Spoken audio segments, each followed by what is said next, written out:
The legislative branch of the United States government is one of the most powerful and most misunderstood institutions in our political system.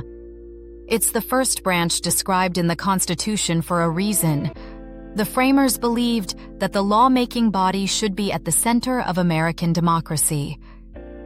When the Founding Fathers met in Philadelphia in 1787, they designed Congress to be both strong enough to govern and restrained enough to prevent tyranny. Understanding how Congress works today means looking not only at its constitutional powers, but also at its structure, its history, its evolving role in American politics, and how it operates in modern times. Congress was granted a long list of powers in Article 1 of the Constitution. These include writing laws, taxing and budgeting, regulating commerce, declaring war, raising armies, establishing post offices and roads, coining money, creating courts, setting immigration and naturalization rules, protecting intellectual property, making amendments, and conducting oversight of the executive branch. The framers kept these responsibilities broad because they expected Congress, not the president, to be the primary engine of government. Over time, additional duties evolved, such as overseeing federal agencies, confirming appointments, conducting investigations, and even impeaching officials when necessary. Each of these powers has played a major role in shaping the country to carry out these responsibilities. The framers created a bicameral legislature, a two-chamber system consisting of the House of Representatives and the Senate. This structure was born out of the Great Compromise, which resolved one of the biggest debates at the Constitutional Convention. Large states wanted representation based on population. Small states wanted equal representation, regardless of size. The compromise gave us the House, with 435 members apported by population, and the Senate, with 100 members, 2 for each state. The House was designed to be closer to the people, with 2-year terms that reflect short-term public opinion. The Senate was designed to be more stable, with 6-year terms and staggered elections that create continuity. This balance is why legislation must pass both chambers. It forces broad agreement before a law can move forward. In the modern era, the House is led by the Speaker. The Speaker of the House sets the legislative agenda, determines which bills will reach the floor, and helps direct the priorities of the majority party. The current Speaker, Mike Johnson of Louisiana, is the 56th person to hold the position. The House also contains dozens of committees, each specializing in areas like education, foreign affairs, intelligence, and agriculture. These committees play a critical role. They review bills, hold hearings, amend proposals, and determine whether legislation moves forward or dies quietly. In the Senate, leadership functions differently.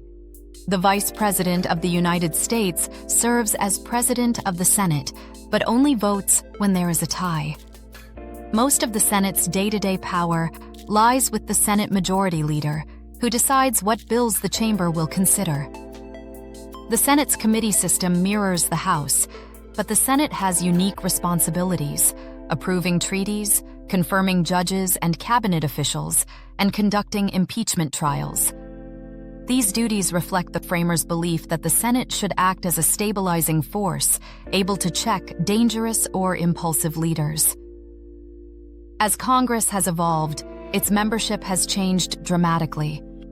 The early Congresses were overwhelmingly white, male, and affluent.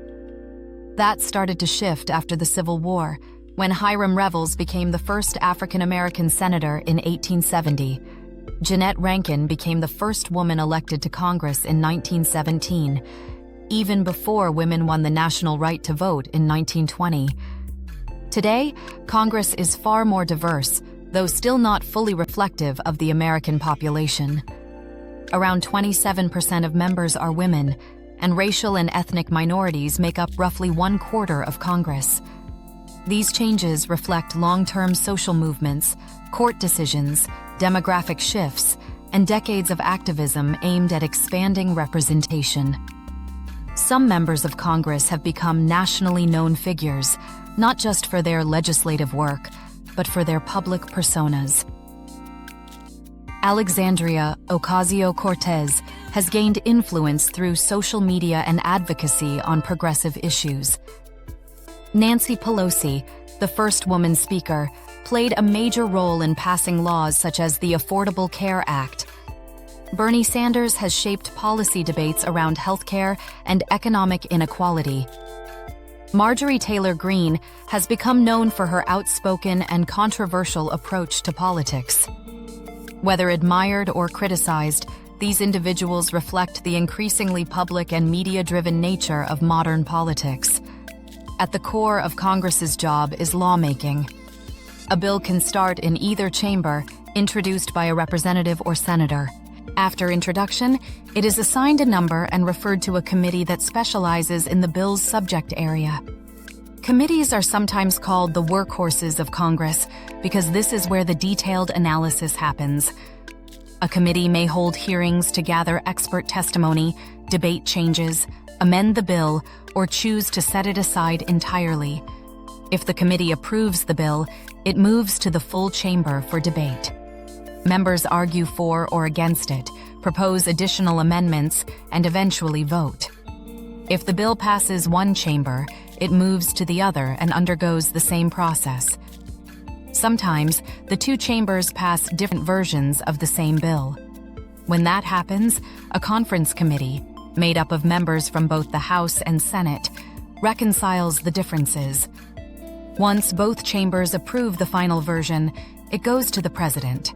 The president can sign it into law, veto it, or allow it to become law without a signature. Congress can override a veto with a 2/3 majority in each chamber, but this is rare. One of the Senate's most unique and controversial tools is the filibuster. A filibuster allows senators to delay or block legislation by extending debate indefinitely. Today, a filibuster can be ended only if 60 senators vote for cloture. This rule has had major historical consequences. Strom Thurmond once spoke for over 24 hours straight in an attempt to stop the Civil Rights Act. In more recent years, Ted Cruz read "Green Eggs and Ham" during a long floor speech protesting the Affordable Care Act. Rand Paul asked Twitter followers to send him pizza during his filibuster over drone policy. Senators have read recipes, phone books, and even random facts. Supporters say the filibuster protects minority rights in the Senate. Most recently, Cory Booker set the new record after speaking for over 25 hours straight. Critics argue that it obstructs progress and contributes to gridlock. Congress should represent their constituents. Members stay connected with their districts and states through town halls, newsletters, social media, local events, and casework. They help people resolve issues with federal agencies, advocate for local projects, and respond to community needs. Members introduce bills that reflect local priorities, from infrastructure funding to disaster relief. They build relationships with community leaders, small businesses, advocacy groups, and local government. Ultimately, members must be responsive because they face re-election, every 2 years in the House and every 6 in the Senate. Elections remain the ultimate form of accountability. Oversight of the executive branch is another essential part of Congress's power. Committees can hold investigations into government misconduct, waste, fraud, or abuse. This has shaped many major historical moments. The Watergate investigation uncovered corruption in the Nixon administration and ultimately led to the president's resignation. The Iran-Contra hearings in the 1980s revealed illegal arms deals and covert operations. More recently, congressional investigations have examined the January 6th Capitol attack, foreign interference in elections, government handling of the COVID-19 pandemic, and federal spending. Congress uses hearings, subpoenas, budget control, and reporting requirements to ensure the executive branch follows the law. The Senate's confirmation power gives it influence over federal courts and the executive branch. Supreme Court nominations, such as those of Ruth Bader Ginsburg, Brett Kavanaugh, and Ketanji Brown Jackson, often become major national debates. Cabinet appointments, ambassadors, and agency directors all require Senate approval. These decisions shape federal policy for years. Congress also has the power to impeach federal officials. The House has the authority to impeach, while the Senate holds the trial.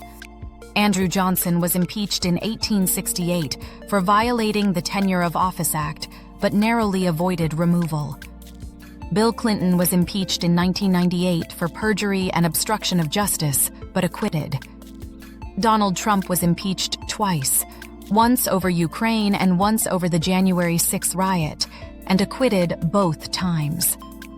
Richard Nixon resigned before he could be impeached after the Watergate scandal revealed widespread corruption and an attempted cover-up.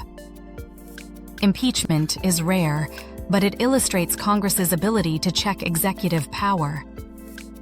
Congress also relies on implied powers, those not explicitly listed in the Constitution, but derived from the necessary and proper clause. These include creating federal agencies, establishing a national banking system, passing civil rights legislation, creating immigration laws, and enforcing criminal statutes. Over the centuries, courts have generally supported Congress's authority to use implied powers as long as they relate to its enumerated duties. Despite its many powers, Congress faces limits.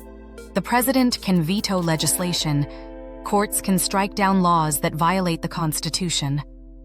States retain certain powers under federalism, and voters can replace members who fail to represent them effectively.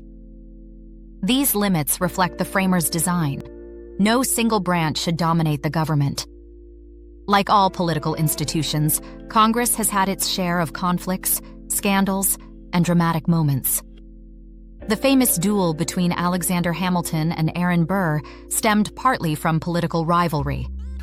The 1856 Brooks-Sumner incident, when a congressman beat a senator with a cane on the Senate floor, showed how deeply divided the country was over slavery. Even in modern times, partisan polarization has created shouting matches, walkouts, and heated debates. These moments reveal both the intensity of American politics and the high stakes of legislative decision-making. Government shutdowns are another feature of modern congressional conflict. When Congress and the president fail to agree on a funding bill, federal agencies run out of money. Shutdowns halt national parks, delay services, and furlough workers. They usually result from disputes over spending levels or major policy issues, such as immigration, healthcare funding, or national security. Congressional pork, or earmarks, refers to funding directed toward specific local projects.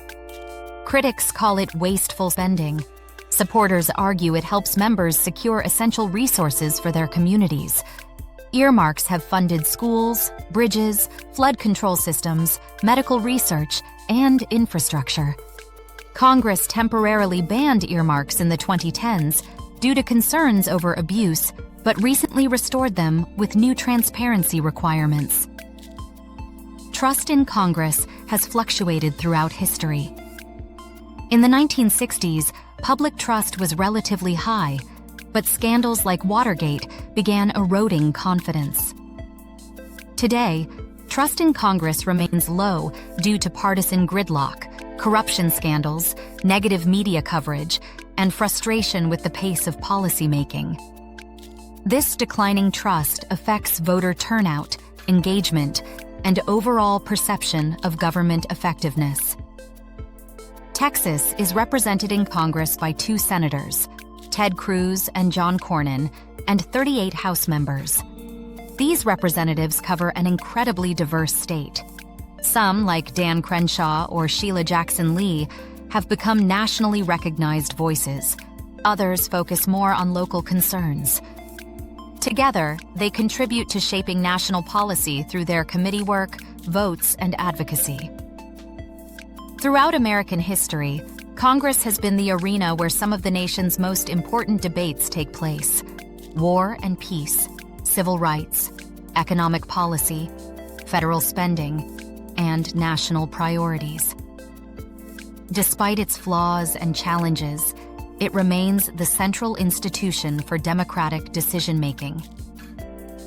The framers intended Congress to be the voice of the people, the guardian of liberty, and the counterweight to executive power. Understanding how Congress works, its history, its structure, its responsibilities, and its modern realities is essential to understanding American government itself. It remains imperfect, often messy, sometimes frustrating, but absolutely vital to the functioning of our democracy.